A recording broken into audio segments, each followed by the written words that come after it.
the thawab of it to all the deceased from our family, our community, our friends, the ulama, the shuhada, all of those who need of our du'as, and especially for the Iraqi forces who are working to mobilize Mosul for their victory. Let's also recite Surah Fatiha, please.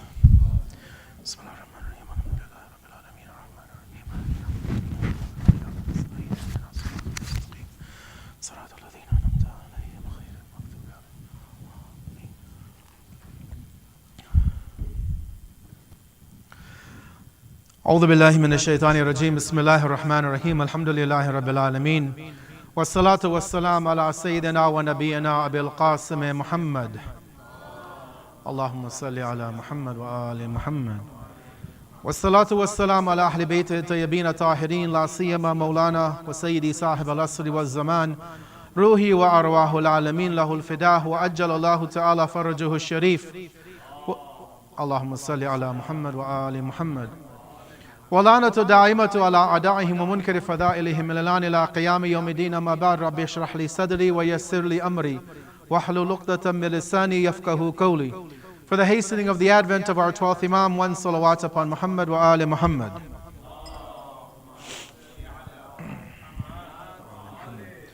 My dear brothers and sisters in Iman, Assalamu alaikum wa rahmatullahi wa barakatuh. As we have been going over these last 2 weeks of the month of Muharram, where we commemorate, and we have commemorated the tragic sacrifice, the tragic martyrdom of Abu Abdullah Hussain alayhi salam and his family and friends. Obviously, this is an event which continues on, not only in the sense that it continues because we commemorate the tragedy of Karbala up until the time of Arba'in. And so for these 2 months, and even some communities even extend that past Arba'in to the 9th of Rabiul Awwal. Whatever the case may be, this commemoration of the supreme sacrifice of Imam Hussain, peace be upon him, and his family, is obviously an event which we are far distanced from in terms of time. It was 1377 years ago where this event transpired in a land obviously very far away from where we are today. And we gathered together, and believers all around the world, as we know, have gathered to mark this sacrifice of Imam Hussain. And we've obviously gone through many lectures, and we've heard many speakers speak about different issues of Karbala, analyzing what was happening before, during, and after the event. For these few nights that we have together, from now until the night of Arba'in, we have about maybe 4 or 5 sessions together, Thursday nights and a few other events in the middle. I want to take an opportunity to try and analyze to the best of our ability, given the time and other circumstances that we have in front of us, the mission and the message of Karbala. How or why is this an important event to commemorate? You know, we've been marking it traditionally, religiously for so many centuries. Is there a relevance in our day and age? Is it important as a question to pose to ourselves to continue to commemorate this event? Is there a certain way that the Ahlul Bayt, peace be upon them, asked us to commemorate this event? Or is it all based on culture? Is there a religious aspect to the commemoration? Is it culture? Is it a fusion between the two? And maybe somewhere in our discussion we'll try to analyze what role do we play, or what role does our culture that we live in today? Where can we take inspiration from our culture, which is we can call it a Canadian culture, a culture which is unique in its own ways. How can we take the message of Karbala, and just as other traditions, just as other countries have taken the message of Abu Abdullah, how can we formulate it and present it in a way that would be understandable to those who are foreign to our religion, to our cultures, to where many of us come from in different parts of the world? Inshallah, we want to try to analyze and dissect the message of Karbala in this way. And we want to start out tonight by looking briefly at what was going through the mind of Sayyid al-Shuhada when he was proceeding from Medina to Mecca and eventually making his way towards Kufa. And as we know that he was stopped, he was not able to make it to Kufa, and that is why today Karbala is that land that we commemorate the event of Karbala on. But what was going through his mind, in his own words? Not that we want to extrapolate or suppose what he was thinking, but to look at some of the statements of Abu Abdullah and those of the family and companions of what happened on that day of Ashura. Sallu ala Muhammad wa ali Muhammad.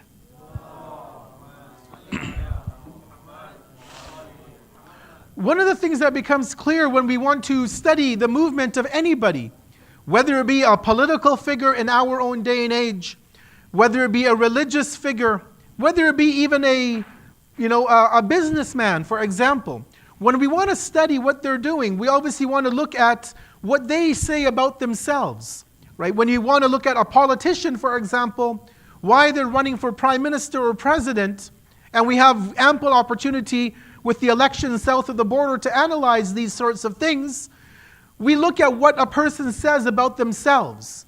What is their track record? What are they saying about their movement? Why are they doing what they want to do? And obviously when you look at the speech and you hear what a person says and how they act and how other people perceive them to be, that shows us a lot about that individual and why they're doing what they want to do. If we look at, say, the shuhada in the same way, because sometimes people try to paint a picture that the revolution of Karbala was about personalities. Sometimes you might hear this from outside of our community, and maybe even from within our community. Some people may say this. They may purport to say that Imam Hussain was in a clash with an individual like the cursed Yazid. That it was a clash of personalities.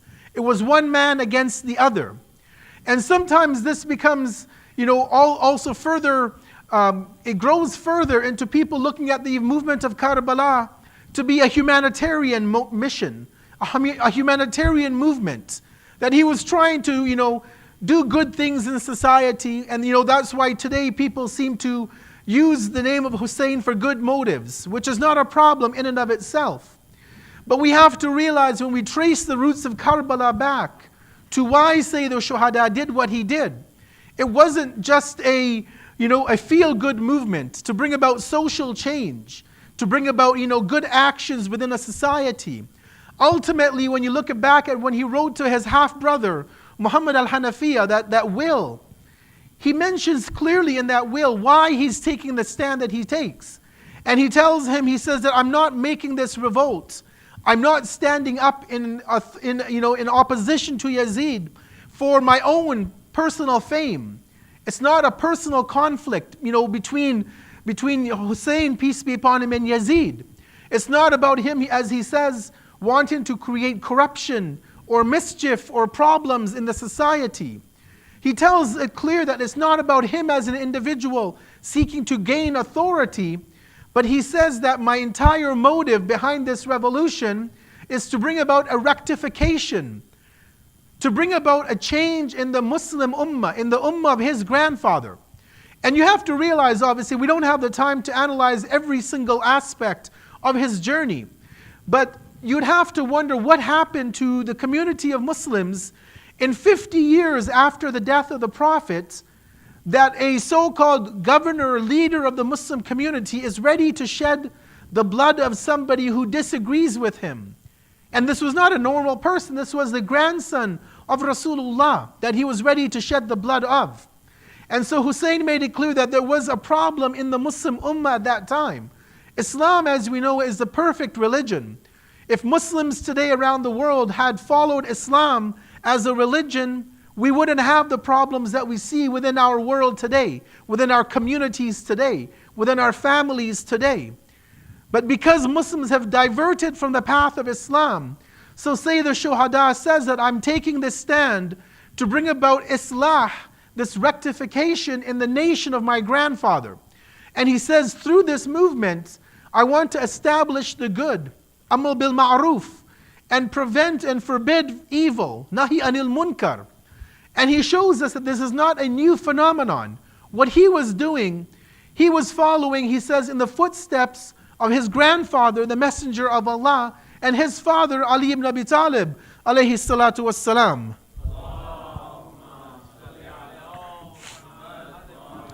So he made it clear that this was a religious movement. It wasn't a social ideology or a change in the social system. It was a religious responsibility that Sayyid al-Shuhada had.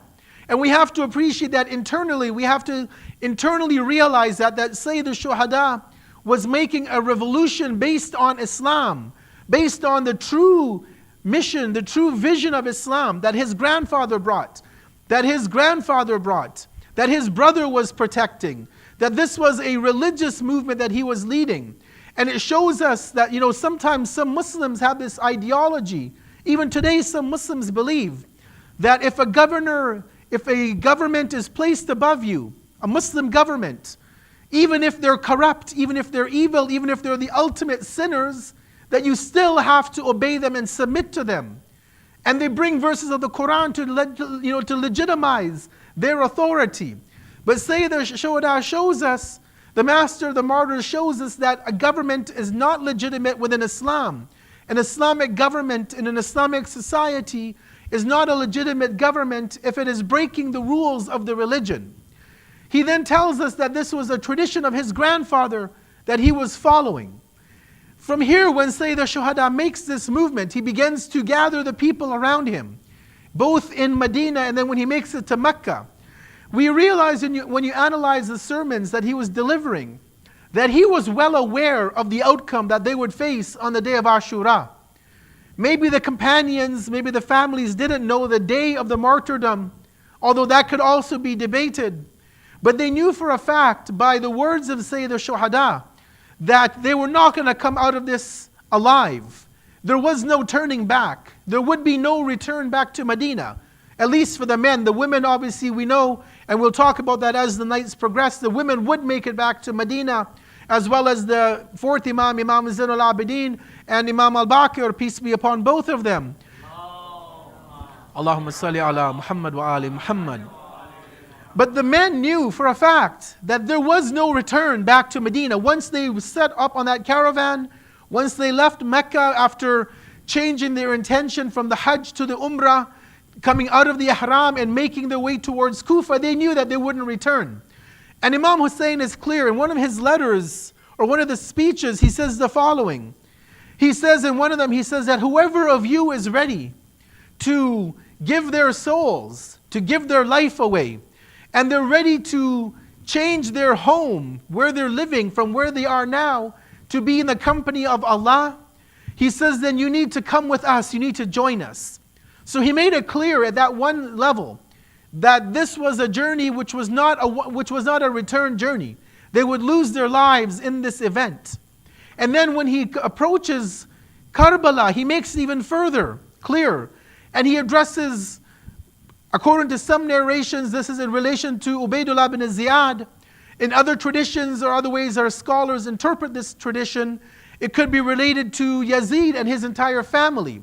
But he says in the tradition, he says, Allah inna da'i ibn da'i, kad rakaza bayna ithnatayn, bayna silla wa dhilla, wa hayhat minna dhilla. He says this illegitimate child, the illegitimate one, the son of the illegitimate one, has put me in this conundrum. He's put me in this position between two words, between two positions. Bayna silla or dhilla. Silla basically meaning that either I am put to the sword, or B, dhilla, which is I have to live a life of being degraded, being in a life of humility, humiliation, of giving in to the cursed Yazid. And Hussein alayhi salam made it clear, he says, وَهَيْهَاتْ مِنَ الظِّلَّةِ, that far be it from us, the Ahlul Bayt and our followers, to ever be in a point where we have to humiliate ourselves, where we have to lower ourselves in a negative way in front of the tyrant, in front of the enemies. So he made it clear that there was only one choice for him. It was either the sword or humiliation. He wasn't ready to take humiliation, so he opted for the sword. He realized that this would be his end, and his family, his companions, that they would lose their lives. But ultimately, he was teaching a lesson for generations to come, that when it comes to either standing your ground, when you have ground to stand on, when you have a firm basis as Muslims to stand upon, and to humiliate ourselves, to embarrass ourselves, he says that it's clear where we have to stand, and that even if we have to lose the most precious of things which we hold dear to us, then that is what we have to do in the face of holding on to the legacy of Sayyid al-Shuhada, Imam Hussain alayhi salatu wassalam.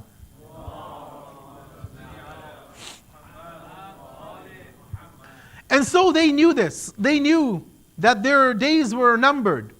They knew that they were not going to submit to Yazid, because Imam Hussain, in one of his other sermons, he described Yazid in vivid detail. And this is not even only from our point of view. You know, there are non-Shia historians and contemporary scholars in today's day and age, and we can give you references after the program if you want, who, when they described Yazid, how he was as an individual, everything evil that you could find that is prohibited in Islam was embodied in the character of Yazid. Alcohol was forbidden. He was seen to openly consume alcohol. Prayers, salat, had no meaning in the life of Yazid. You know, the way he treated women, the way he was a womanizer, it was clear from the statements of all Muslims of what status this man had, and things which I can't even mention on the minbar of how he was.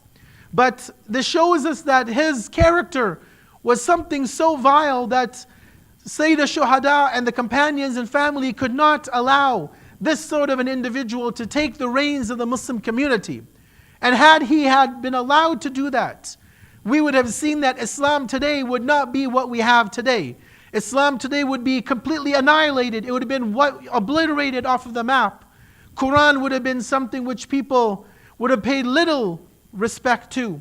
Islam as a religion would not be where it is today, even though we have far way to go still. But basically this movement of Sayyid al-Shuhada in every stage of the journey shows us that what he was doing was very calculated. It was very precise.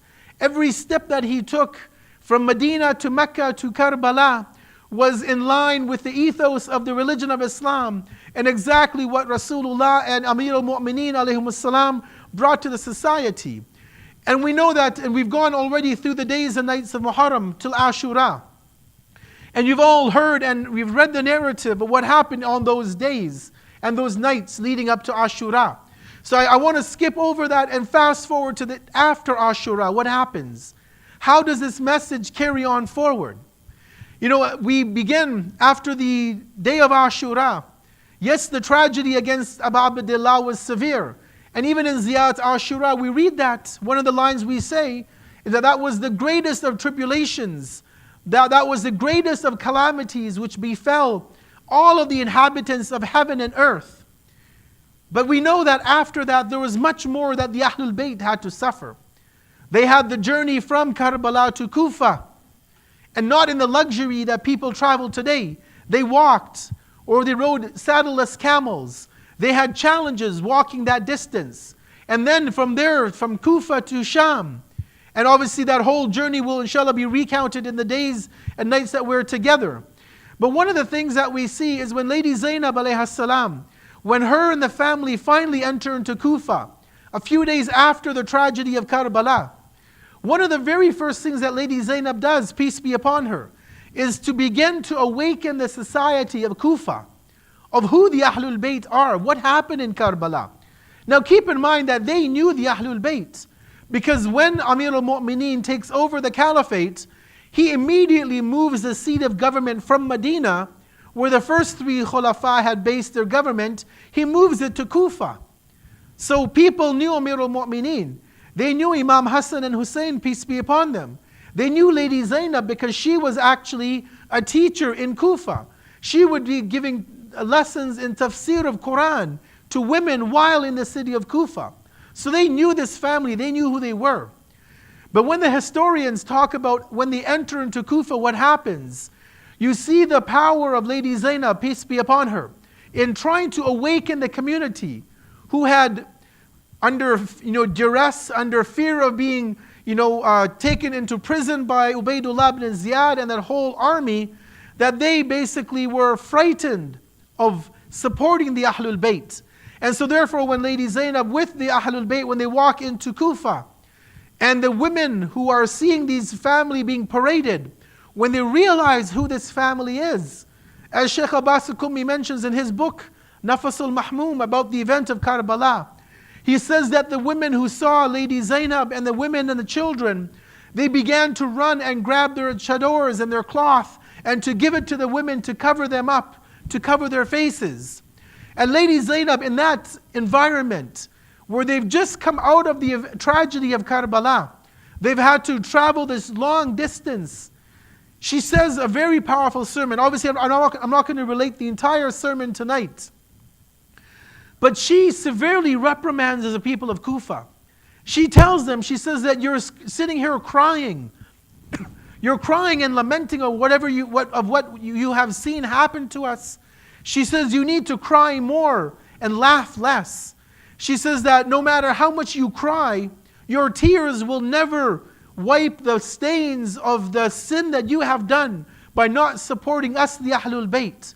And she went on to reprimand them with not harsh tone, not harsh language rather, but a very harsh tone, showing them that your support of the family of the Prophet, when we needed it the most, it was not there, because of the fear of a government of the time who might have done something to them.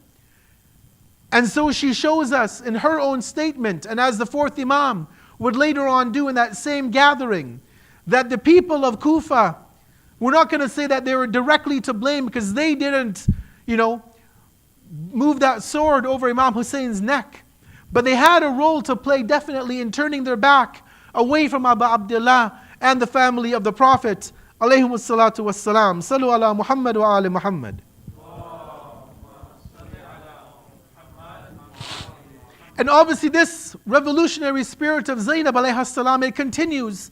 Eventually when they get to Sham, to Damascus, and she's in the court of the Bani Umayyah. And for those who have been to Damascus, to the Bani Umayyad mosque, you know what a grand building it is. You know how large it is, how spacious it is. I'm sure you've seen the pulpit where Yazid would have stood as he looked down at the Ahlul Bayt. And if you could imagine a family who have gone through so much difficulty, standing in front of the government of the time, the so-called government, and the speech that she gives in Sham is even more powerful than what she says in Kufa. And she makes it clear to Yazid that whatever you've done, that there is no absolving you of your sin. And she goes on to praise, Allah for the tragedy that they have gone through. And she tells Yazid that no matter what you do, that you could never erase the memory of the Ahlul Bayt from the hearts of the people. And that you can never extinguish this light of Allah, which Allah has lit within the Ummah of Islam. So again, and you read the sermon, you see with what power and with what passion Lady Zainab addresses these individuals, not only Yazid, but all of those people around him, those who had lost their sense of direction of what Islam was, of who Rasulullah was, of who the family of the Prophet was. That these sermons were a wake-up call for those people to realize what they had done to Rasul and ala Rasul. Alayhimus salatu wassalam. Salu ala Muhammad wa ali Muhammad.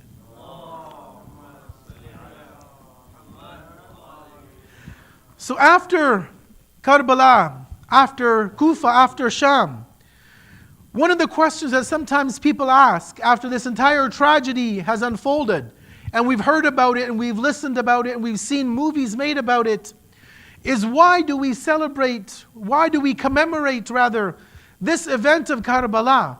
Why is it not a celebration as some Muslims say? Why do we commemorate it with sorrow and tragedy?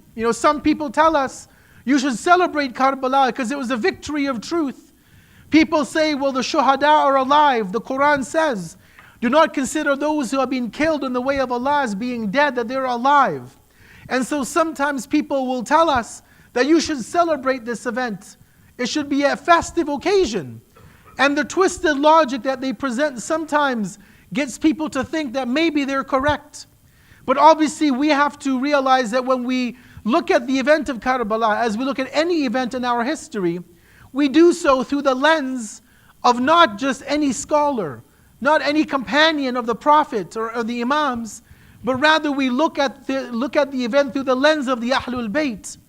We see how did the Ahlul Bayt ask us or expect us to commemorate this tragic event. We have a few reasons. Let me just share with us and I'll close very briefly. of why Karbala is so important to us. Why is it for 1377 years we continue to mark this event? Why do we not just forget about it as people tell us? Why attach so much importance to it in today's day and age? There are so many things happening around the world. You have people in Iraq being massacred, in Syria being killed, in Pakistan, Afghanistan. In so many parts of the world, so many things are happening. People say, why focus on 72 people who were killed? There's so much more tragedy happening around the world. And yes, those tragedies are there. But our scholars give us multiple reasons why Karbala has to remain important. Not just the emotional aspect. The emotions are important, without a doubt. And nobody should ever trivialize crying over Abu Abdullah. But why do we continue to have this event commemorated? Why we march down the streets? Why, as you saw this year, downtown London, England was shut down because of the Hussain March in the downtown of England, London, a major capital of the world. New York, the same thing.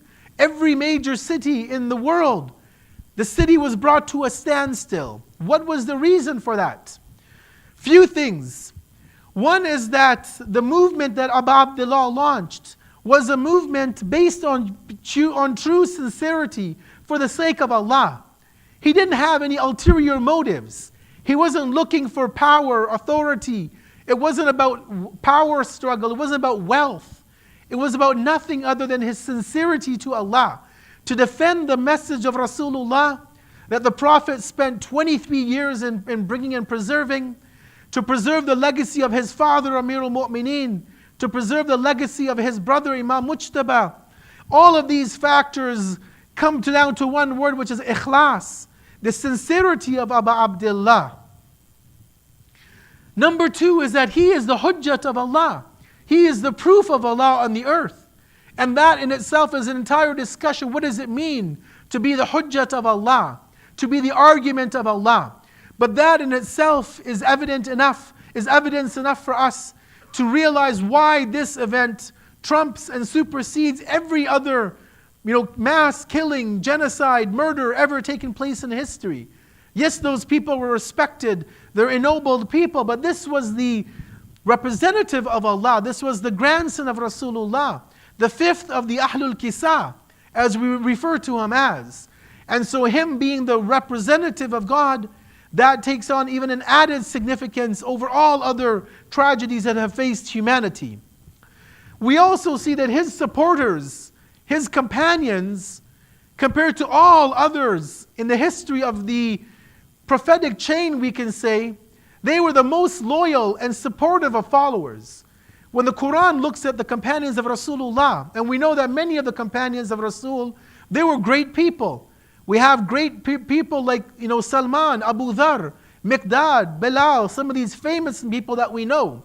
And many other, ones which we don't maybe know their names so easily off the tip of our tongue. Many of the companions of Rasulullah were noble people. They gave their life for Rasulullah. They gave their life for Lady Zahra, for Amir al-Mu'mineen. But the Quran still has a chapter called Surah Munafiqun, the chapter of the hypocrites.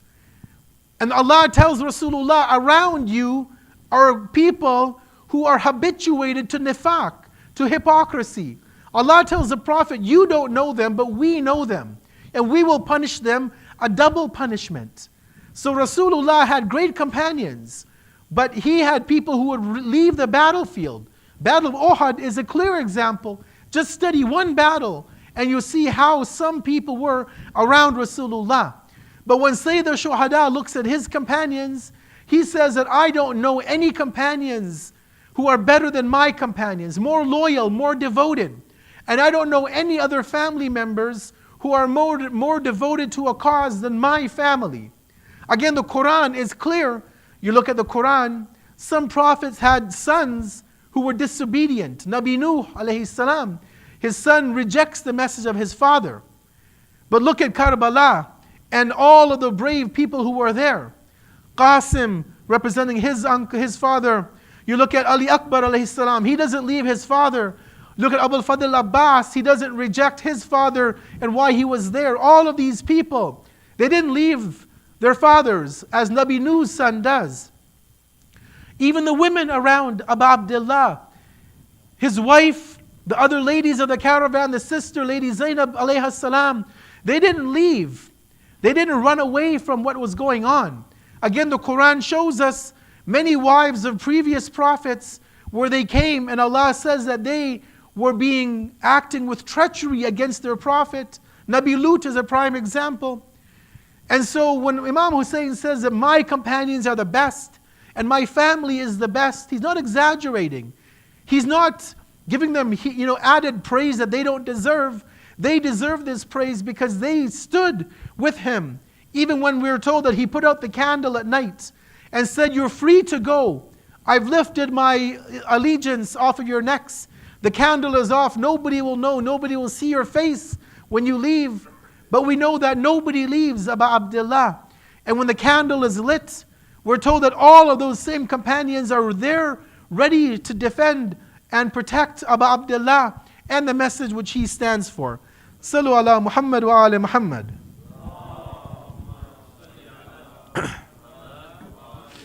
And last but not least, and we'll end with this part for tonight, is that Karbala is commemorated for the last 13 centuries because of all of these points I mentioned, and probably thousands of more.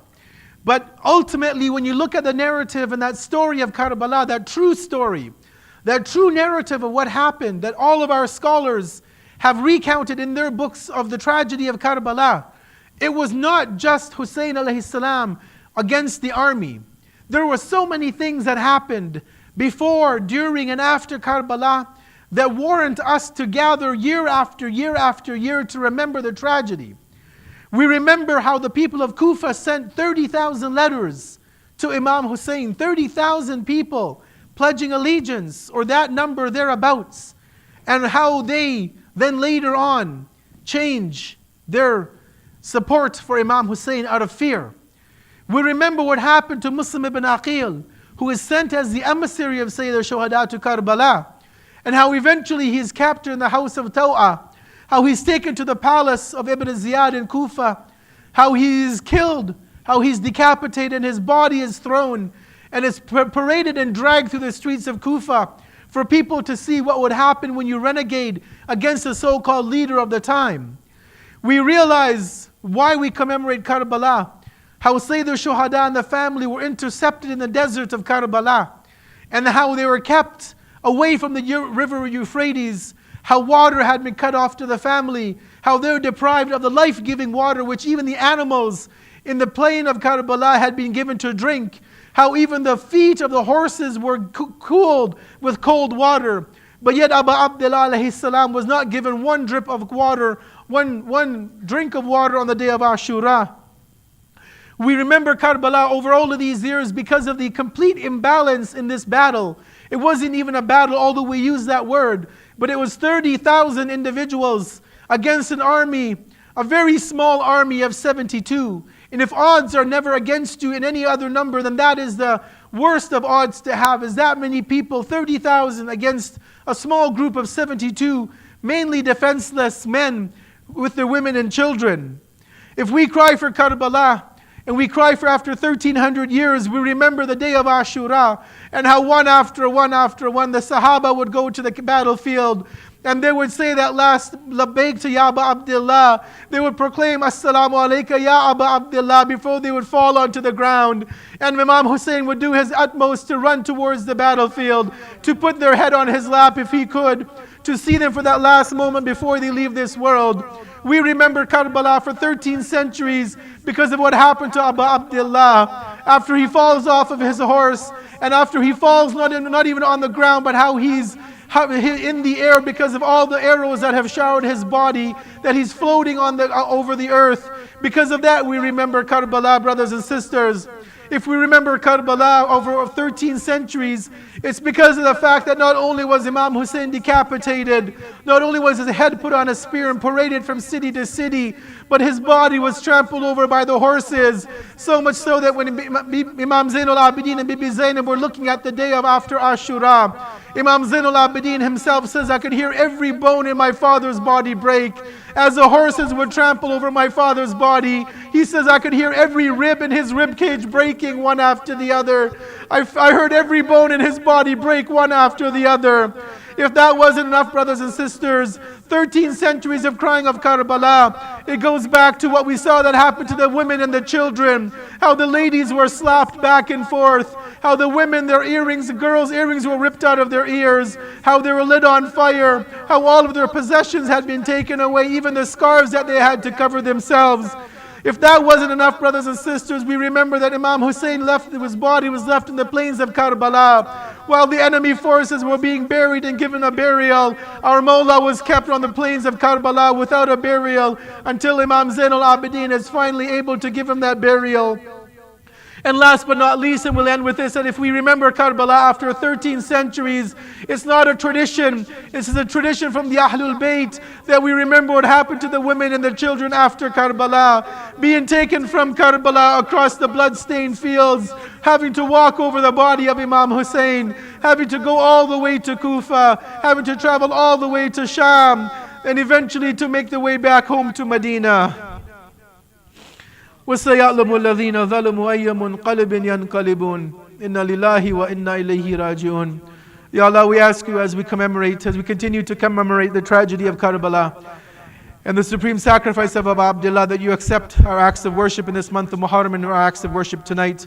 Ya Allah, we ask you to give the thawab of this majlis, the thawab of the Surah Yasin, the dua kumail to the souls of all of the deceased from our families, our communities, our friends, the ulama, the shuhada who have left this world. Ya Allah, we ask you to keep us all on the path of Muhammad and Ala Muhammad. We ask you, Ya Allah, as you make the dua in ziyarat Ashura, that Allahumma jal mahyaya mahya Muhammad wa Ali Muhammad, that Allah, you allow us to live the life of Muhammad and Ala Muhammad, wa mamati mamata Muhammad wa Ali Muhammad, that we leave this world just as Muhammad and Ala Muhammad left this world. Ya Allah, we ask you to keep us all on the path of Islam and Ala Muhammad, and our children on the path of Islam. And we ask you to bring a downfall to all of those who are bringing oppression upon this earth, and to give all of those who are being oppressed a speedy victory, especially our brothers in Iraq who are fighting against Daesh in Mosul these days. We ask you, Ya Allah, Bihaqqi Hussain, Shaheed bi Karbala, that you allow our brothers in Iraq to have the freedom that Abu Abdullah alayhi salam had fought for 13 centuries ago. ربنا تقبل منا إنك أنت السميع العليم صلوا على محمد وآل محمد.